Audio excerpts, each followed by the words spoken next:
Visit licensuraexams.com and try our samples completely free of charge.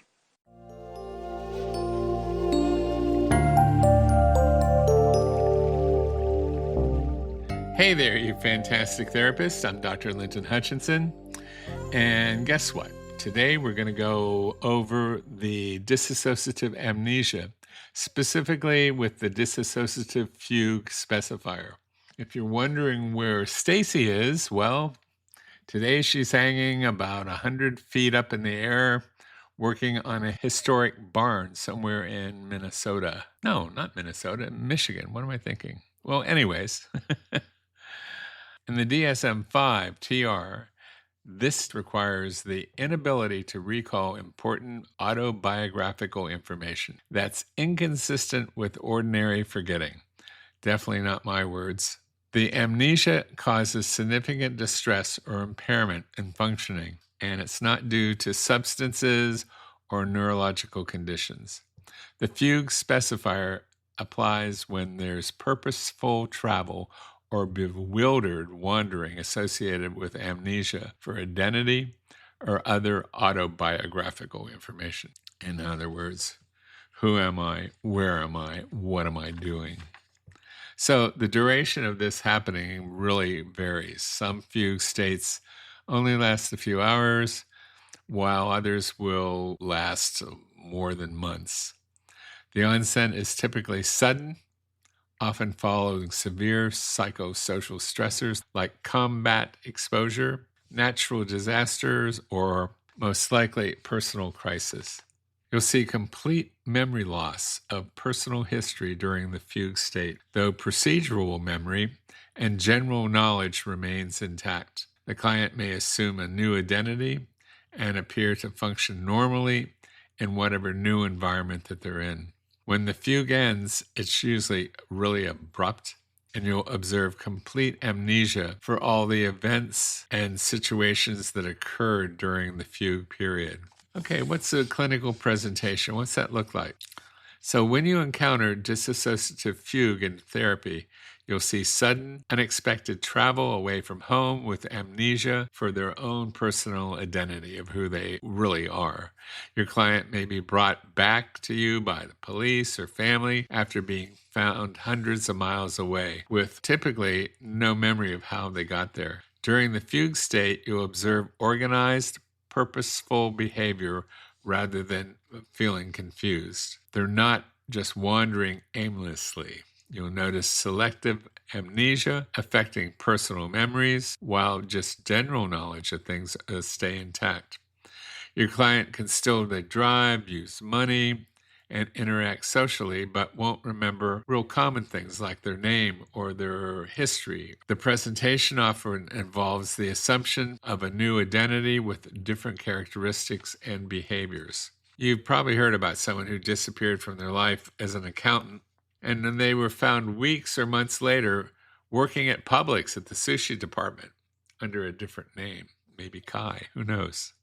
So, when the fugue ends, you'll see significant distress and confusion as your client struggles to understand what happens. So that's probably when you're going to see them in your office. So typical development begins with an overwhelming psychological stress that exceeds your client's coping capacity. You'll often find histories of previous trauma or dissociative experiences that created vulnerability to the fugue state. The acute phase begins suddenly, lasting from, like I said before, hours to months, with a complete alteration of identity during that period. And just as it came on suddenly, recovery is usually also abrupt, though some clients experience sort of a gradual return of memories over days or weeks.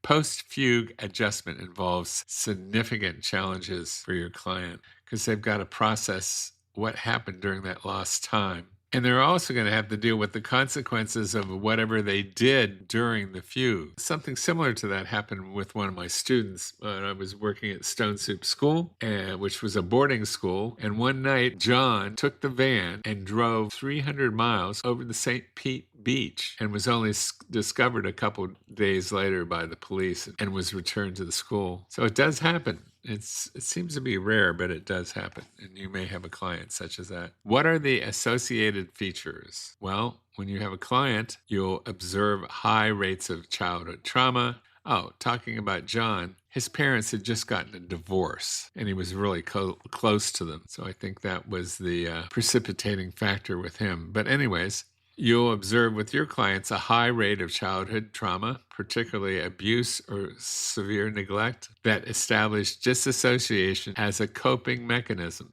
Clients often show other dissociative symptoms like depersonalization or derealization between fugue episodes. Emotional numbing and avoiding behaviors are common as your client tries to prevent triggering another fugue state. You may notice the identity confusion persist even after the fugue resolves, with your client questioning their sense of self. You also find that PTSD frequently co-occurs, as the same traumas that precipitated fugue often meet the same criteria for PTSD. You'll see overlapping symptoms like avoidance, hypervigilance, and intrusive memories when your client isn't in the fugue state. And what's universal between these two? Depression. Depression often follows a fugue state as your client grapples with feelings of shame, confusion, and of course the consequences of what they did when they disappeared, as well as having to deal with their family and friends when they do come back. Anxiety disorders, particularly panic disorder, often develop as your client fears losing control or experience another fugue episodes. So what you need to know, what are the evidence-based treatments? Phase-oriented treatment has the strongest support. You need to focus first on safety and coping skills, then gradually process traumatic material as your client develops tolerance for different emotions.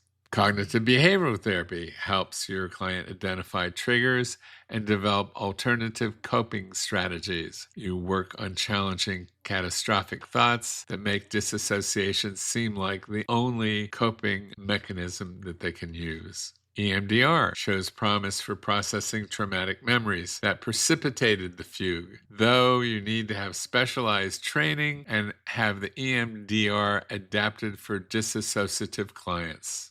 Let's talk about specific techniques now. That's something you need to know for your private practice as well as for the licensing exam. 3 of them come to mind. First is memory mapping. It's a technique that involves creating a visual timelines that helps your clients see the connection between fragmented memories and identify patterns in their disassociative responses. Then there's narrative exposure, and that'll help your client tell their story without becoming totally overwhelmed. The idea is to guide them in developing multiple perspectives on their experience, and it helps them build a coherent narrative of their identity. And last, somatic resources helps build your client's capacity to stay embodied when processing different material. With this technique, you focus on having them notice and tolerate physical sensations that previously triggered their disassociation. Another thing that you need to know are the different assessment tools determining if that's what they're exhibiting. All 3 of them have the word disassociative in them, so it's going to be easy to identify which ones to use.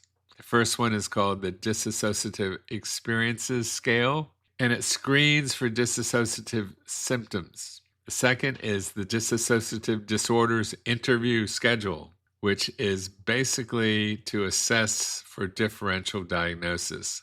And 3, and this is a long one, the Clinical Administered Dissociative State Scale. Who comes up with these anyways?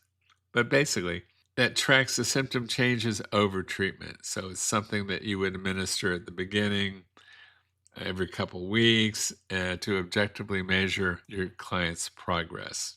So let's do a summarization right now, okay?